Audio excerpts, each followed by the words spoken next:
Hello everyone, this is Smriti and welcome back to my channel. So in today's video, I'll explain you the process for the selection of Army Public School. मेरे कई friends हैं जिन्होंने ये CBT का exam दिया है and उनका जो परसेंटाइल आया है उसमें ये नहीं लिखा है कि दे आर क्वालिफाइड और नॉट.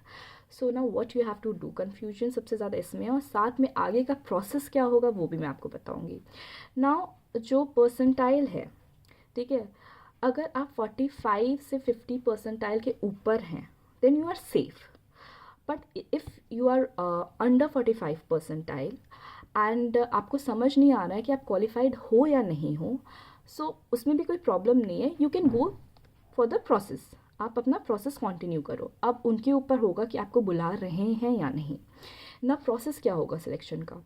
सबसे पहले आपको क्या करना पड़ेगा ना, from now you have to be very vigilant कि कौन से आर्मी पब्लिक स्कूल के ब्रांच में वैकेंसी आ रही है for PRT, TGT and PGT. Newspaper के ऐड में भी आता है और साथ में आपको गूगल भी साइट्स वगैरह चेक करनी पड़ेंगी, तो वो साइट आप चेक करते रहिएगा, ठीक है.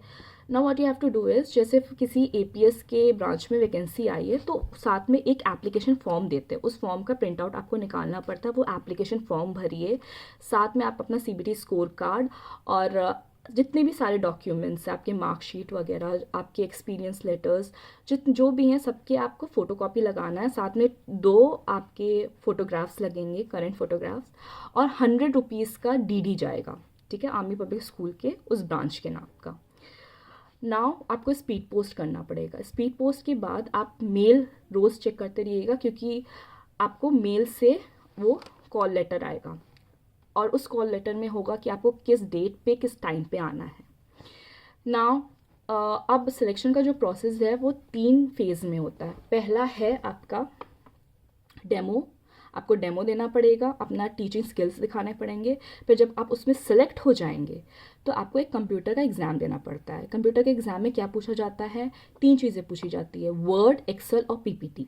जब आप उसमें पास हो जाएंगे तो सिलेक्ट होके आप तीसरे राउंड में, जो कि फाइनल राउंड होता है इंटरव्यू राउंड, उसमें पहुंच जाएंगे. फिर आपको इंटरव्यू देना होता है. उसमें एटलीस्ट 10 to 12 का पैनल बैठता है आराम से. उसमें कर्नल, डायरेक्टर्स, सब्जेक्ट टीचर्स, ये सब होते हैं. So they test your skills based on. जो इंटरव्यू होता है वो बहुत ही नॉर्मल होता है, बट डर इसलिए लगता है क्योंकि there are at least 10 to 12 people sitting in front of you and you have to answer very confidently.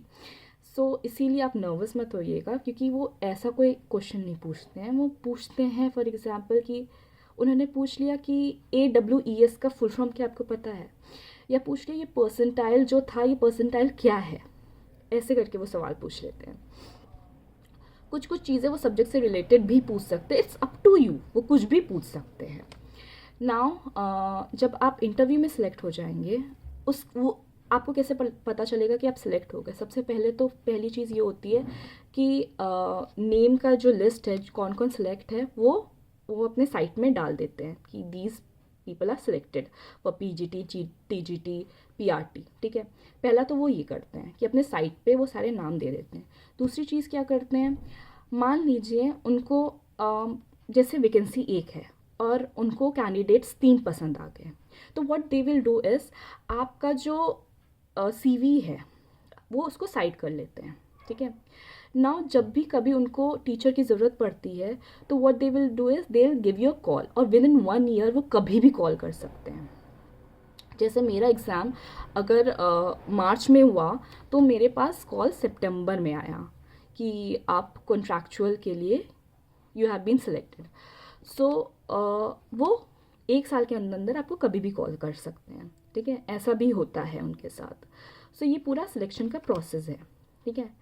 Now अब आपको क्या करना है, only one thing you have to do is you have to be very vigilant, you have to be very careful कि कौन से branch का कब वैकेंसी आ रहा है. क्योंकि जैसे ही वो वैकेंसी आएगी आपको विद इन अ वीक आपको वो एप्लीकेशन फॉर्म भरना पड़ता है और आपको फिर स्पीड पोस्ट भी करना पड़ता है. तो आप ये प्रोसेस जैसे ही आपको पता चलता है जस्ट नेक्स्ट डे से या उसी दिन से आप स्टार्ट कर दीजिए करना, ठीक है. And that's it.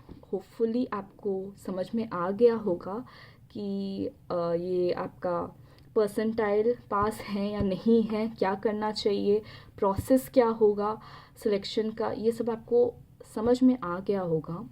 बाकी कोई कन्फ्यूजन हो, कोई क्वेश्चन हो, कमेंट सेक्शन ओपन है, आप वहाँ से पूछ सकते हैं and I will give you the answer. And that's it, thank you so much.